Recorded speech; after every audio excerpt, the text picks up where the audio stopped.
현대공업. 네. 현대공업 같은 경우는 오늘 급등이 좀 나와주는 모습들을 보여주고 있어요. 근데 좀 보게 되면 전고점 자리 때 24년도에 매물대죠. 요 구간대가 매물대예요. 지금 이렇게 해서 좀 보게 되면 매물대를 띡 하고 눌러보면 요 구간대가 매물이 좀 상당히 많죠. 그렇기 때문에 요 구간에서는 따라 들어가는 전략은 좋진 않아요. 물론 거래량이 대량으로 동반되는 거는 좋은 현상이죠. 그렇지만 지금은 따라 들어갈 자리대는 아니다라는 거, 그 부분들을 좀 기억을 하시면 좋을 것 같고요. 그리고 현대공업 같은 경우도 지금 미국 쪽에 조지아 공장을 갖추고 있어요. 그러니까 자동차 부품주들을 본다라면 미국 쪽에 공장을 가지고 있는 그런 기업들이 조금 더 좋을 겁니다. 몇몇 개 종목군들을 좀 잠깐 보게 된다라면 현대공업 같은 경우는 24년도에 매물대를 좀 진입했기 때문에 요거 따라 들어가면 물리겠죠. 조정을 좀 기다리는 전략이 좋지 않을까, 그 점을 좀 말씀을 드리도록 하겠고요. 그러면 여기서 보면 SL이라는 기업이 있어요. SL도 미국에 공장이 있죠. 요거는 한마디가 다 나온 상황이에요. 그렇기 때문에 음봉으로 두들겨 맞는 거죠. SL의 차트 모양, 요 부분들을 좀 기억을 해 두시고요. 그 다음에 성우하이텍 같은 경우, 성우하이텍 같은 경우는 바닥을 만들어 놓고 난 다음에 상승을 해주는 그런 모습들이 좀 나와주죠. 요런 쪽이 조금 더 유리합니다. SL 쪽보다는 화신이 조금 더 유리한 그런 사항들이고, 요것보다는 서현 이화 같은 경우도 나쁘진 않아요. 그러니까 SL 쪽을 매수를 하는 것보다는 서현 이화나 성우하이텍, 화신 이런 종목군들이 좀 조정을 받을 때 매수 포인트를 좀 잡아보는 게 좋지 않겠나라고 좀 말씀을 드려보도록 하겠고요. 완성차 쪽 같은 경우는 지금 저항 자리대예요. 241선 저항 자리대를 부딪히고서 지금 차익 매물이 출회가 되고 있는 상황이죠. 기아도 마찬가지고 정고점에 대한 부분들이 있기 때문에 단기적인 목표가는 다 도달을 했습니다. 조정을 기다렸다가 봐야 될 그럴 섹터가 아닌가라고 좀 보여지고요. 지금 구간에서는 따라 들어갈 필요성은 없지 않을까, 조정을 기다리는 그런 전략이 좀 좋지 않나, 그 점을 좀 말씀을 드려보도록 하겠고요. 이 이외에 이제 자동차 부품 섹터들의 종목군들이 좀 많이 있어요. 근데 이제 한국 단자라는 기업이 있어요. 이 거래량도 없고 조금 무거운 기업이에요. 이 기업은 IR을 안 받아줍니다. IR을 안 해요, 잘. 근데 회사에 있어서 실적이 제법 좋아요. 이 회사 같은 경우는. 지금 보게 되면 1,700억대의 이익을 예상을 하고 있죠. 연간 기준으로 봐도 꾸준하게 매출과 영업이익이 상승은 크게 올라가고 있는 그런 모습들이죠.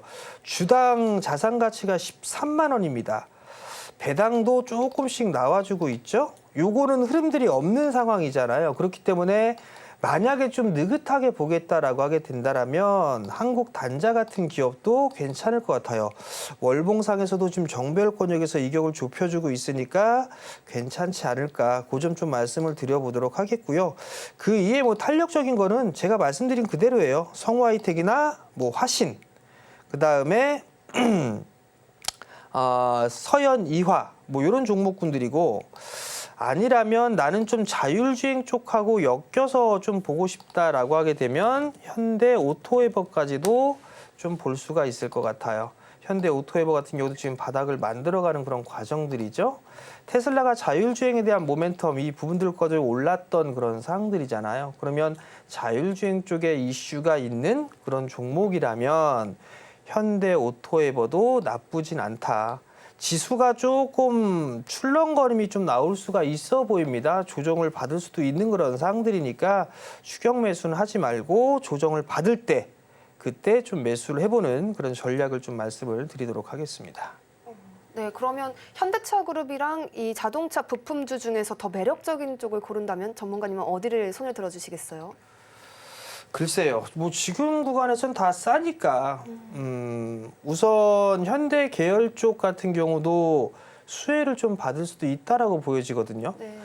현대차로, 자동차로 딱 구분하면 안 될 것 같아요.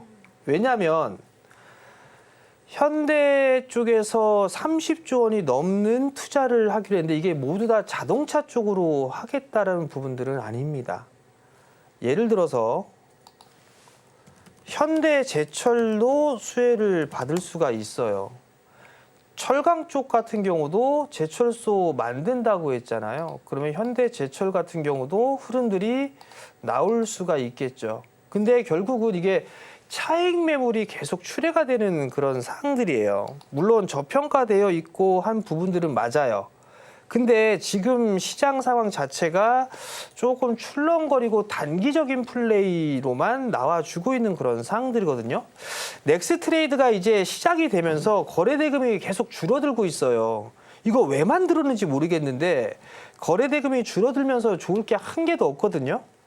이게 지금 호가에 대한 왜곡, 시세에 대한 왜곡을 하는 게 오히려 넥스트레이드 쪽이 아닌가라고 좀 보여지는데 어찌됐든 그 이유가 될지 뭘지 모르겠지만 현대 쪽 같은 경우는 자동차 이쪽으로만 딱 한정지어서 볼 부분들이 아니라 현대 계열 쪽을 모두 좀 봐야 되지 않을까라고 좀 보여지고요. 근데 그 다음에 파생해서 보게 된다라면 트럼프 대통령이 뭐 자동차 생산이나 철강 생산을 미국에서 한다고 했어요. 근데 트럼프 대통령이 니네 현대는 관세 안 내도 돼. 라는 식의 화답을 했단 말이에요. 그러면 현대 기아가 자동차 뭐 내연차를 팔든 전기차를 팔든 하겠죠. 그럼 전기차를 판매하게 된다면 2차 전지 쪽에 있어서는 수혜를 받을 수가 있을 거란 말이에요. 그러면 2차 전지 쪽으로도 확산이 되는지를 좀 봐야 될 부분들인 것 같고요. 그리고 한 측면으로 보게 되면 지금 현대건설 같은 경우도 움직임이 나와주고 있죠. 현대건설 같은 경우도 지금 3.9% 상승하고 있단 말이에요. 현대건설 쪽이 상승하는 이유는 SMR 원전 쪽 때문에 움직이는 그런 모습들이죠. 결국은 지배구조에 대한 이슈 이 부분들로 맞물릴 수 있습니다. 현대계열 같은 경우는 좀 복잡한 부분들이지만 그렇기 때문에 자동차 쪽으로만 딱 한정지어서 볼 부분들이 아니라 여러 현대 계열 쪽을 모두 다 봐야 되는 그런 사항들이 아닌가라고 좀 생각을 하고 있고요. 콕 집어서 자동차 쪽으로만 좀 보게 된다라면 오히려 저는 어제도 말씀드렸다시피 기아가 좀 더 싸 보입니다. 유럽 쪽에 판매 잘 되고 있는 그런 사항들이고요. 그리고 자동차 부품 쪽 같은 경우는 여전히 미국 쪽에 좀 공장을 갖추고 있는 그런 기업들이 조금 더 낫지 않을까라고 좀 생각을 하고 있습니다.